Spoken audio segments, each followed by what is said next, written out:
What is one experience you wish I never had, and why?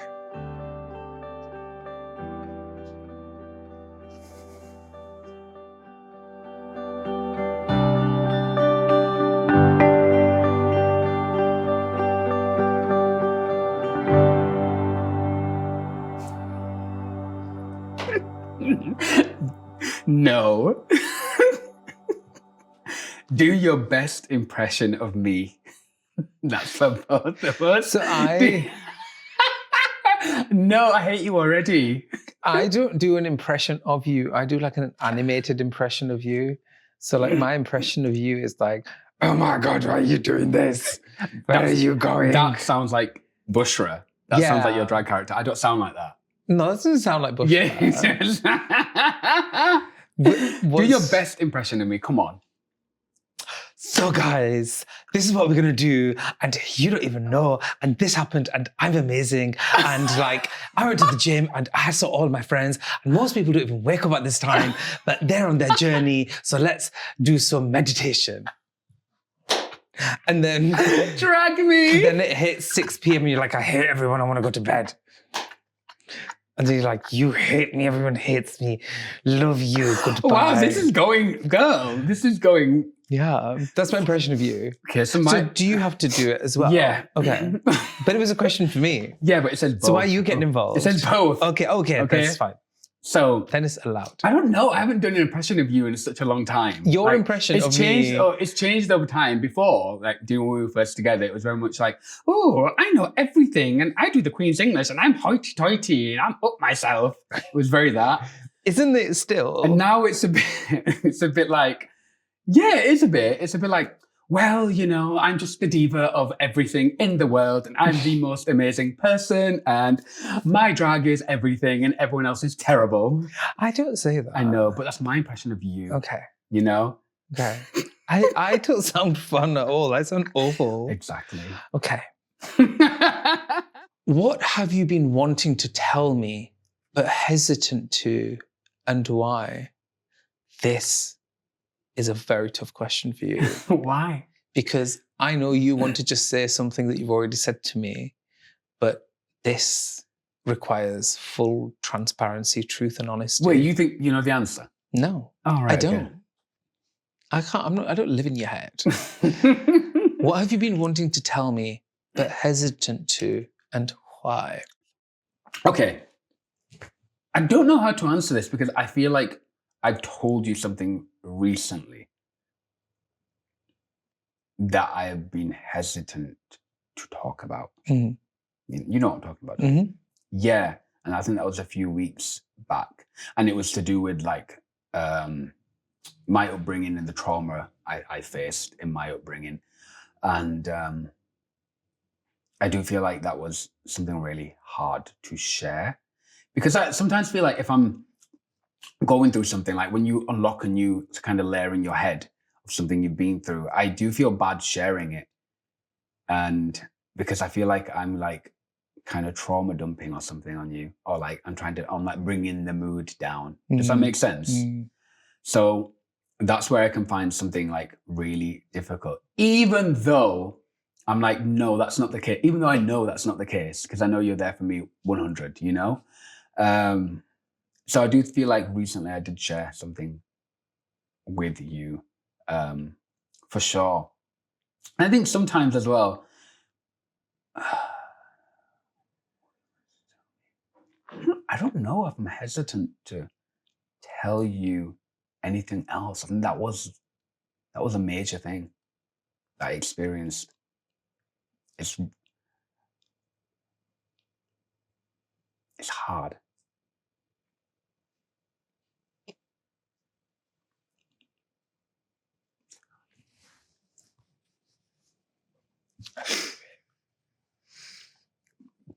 You know, when you grow up in like a really toxic, abusive household, it just, you move forward and then it's like you are unlocking something else again, you know? And, you know, I don't want to run away from things. I'm here to face them head on, but I don't want to like bring you into the mess, even though it's no mess, you know. It just makes me feel so bad because I love you so much, and I'm like, go on. Is there like something more pertaining to what you've already told me that you're hesitant to tell me? Is that what you're alluding to? Yeah, it's So just obviously you don't have to, we don't have to talk about it on camera. Is there more stuff? Sorry to push. No, never apologize. Your intention's always going to be good for me, so you can never do wrong because I know your intention's pure.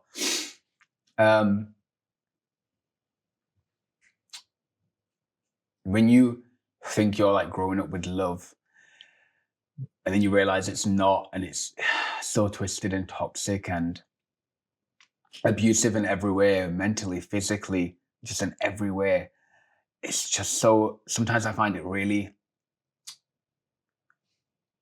times in life to like get away from that, you know, to get away from like that child. I'm always about nurturing your inner child, but sometimes I do find it so hard to separate myself from that child. Like I'm learning more and more new triggers where it's like, I'm back there. Like I'm back there so fast. And I get so scared that it's gonna like affect our relationship, even though I know that's not true. Does that make sense? Well, you know, it's like when you get married. For me, it is the most important vow, and it's in sickness and in health. You know, that's the deal you make essentially.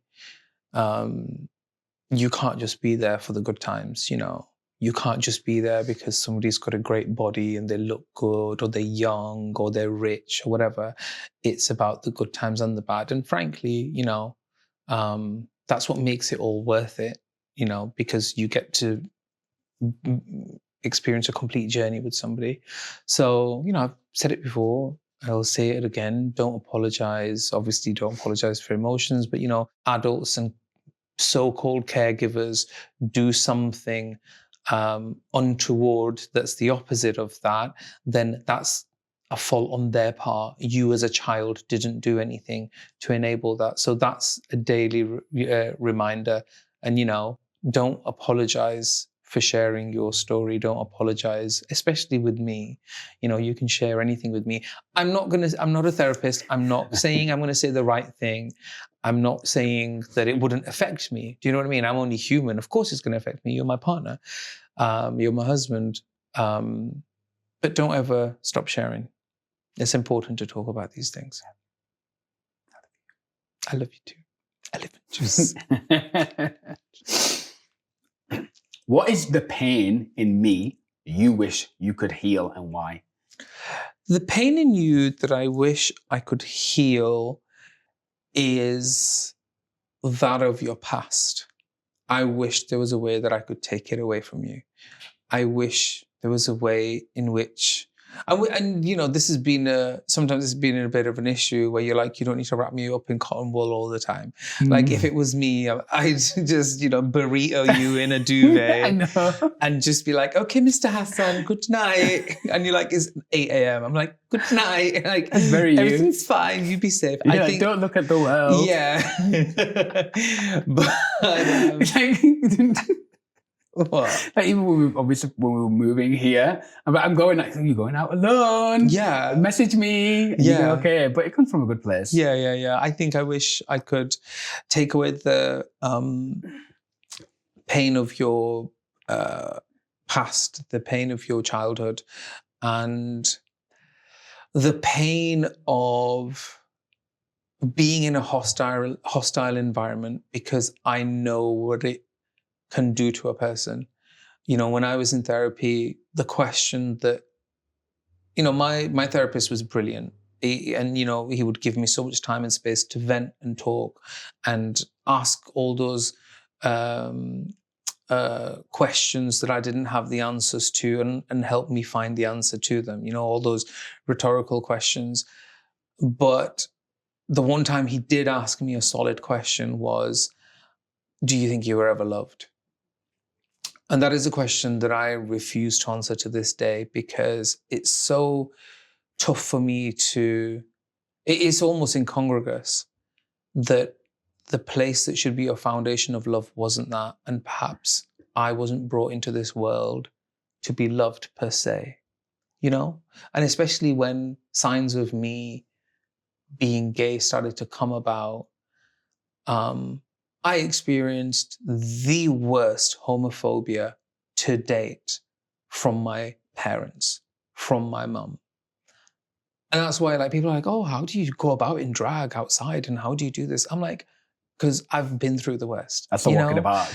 Yeah. So then knowing what I know about my upbringing, and on top of the added layer of craziness that was your life, I'm like, I wish there was a way that I could take all that away so that he doesn't have to unpack it and deal with it in his adulthood. But I know I can't do that, you know? So I can do the best. You don't need to do that either. No. So I can do the second best thing, which is, you know, be there for you. And that's all you should have to do, you know, or want to do. And, you know, as you know, we both had therapy, and no one knows we'll dip in it again and out of it again. And like, I think we're both very honest, and like, I think that's what helps us like understand each other on such a deeper level, you know, it really, really does. And like, we did get away and get out and grow from that.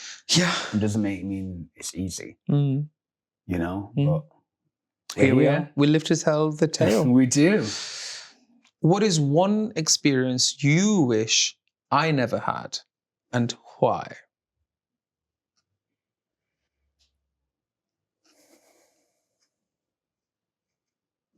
You're gonna go on. Oh, no, I'm not saying. I'm not leading you to answers. One experience. See, you do this. You say the thing that you think I want to hear, kind of thing. You don't need to do that. You can say whatever. What is an experience I wish you never had to have, and why? There are obviously like probably many that you shared with me, but like in the course of our relationship, for sure. I think one experience I wish you never had to experience was when your family asked you to, when they essentially threw you out for being gay.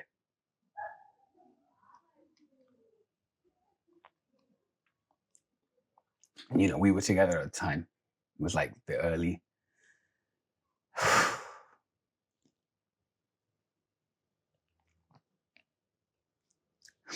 part of our relationship. You know, we're like 11 months in. And I know you'd moved back for work, and you gave everything to that move and making everything work. And I just wish you never had to go through that, because I do believe it set you back so much in your dreams. It really did, you know. And not just like financially, but like spiritually and mentally, and in every way. That just set you back so far. We talked about this. It really did. It set you back years in your dreams, and it was so unfair and so hard to see you have to go through that, and then having people, friends that didn't quite understand. We're like, no, you know, they're fine. I'm like, no, like that whole period and that era was, I wish you never had to go through that, because I think people can ever realize how hard something like that is. It sounds like, oh yeah, you got thrown out for being gay. Like, yeah, it must have been tough. I'm like, it's not a must have been tough. It was like as if every one of my family members died at the same time. But that's literally what it was. Yeah. It was literally one day and then the next. And it wasn't pretty much. It wasn't a clean cut. It wasn't clean cut. Kind of just go. You It know, was a nasty, dark experience. It was. And at the time, I felt really, really guilty for it. And sort of, because I always had it in the back of my mind that something like this would happen. And I've always wondered as to whether it's a self-fulfilling prophecy, but I don't think it was. I think I just knew what it would be like coming from an ultra-Orthodox household.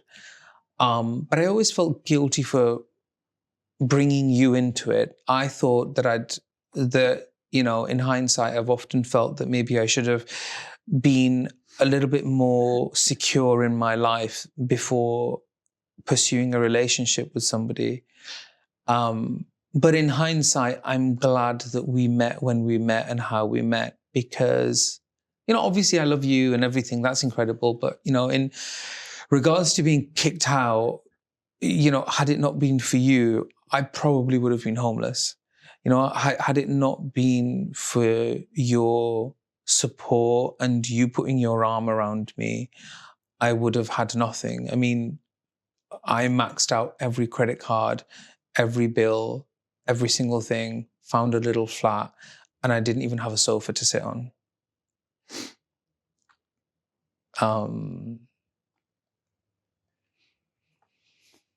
That was a very tough time in my life. And I've never cried about it in my life before. Oh my God.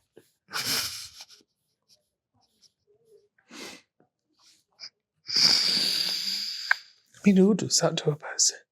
And I see it in New York. I see it on the streets. Like, you can tell these, like, the likelihood of you becoming a homeless is higher in the queer communities.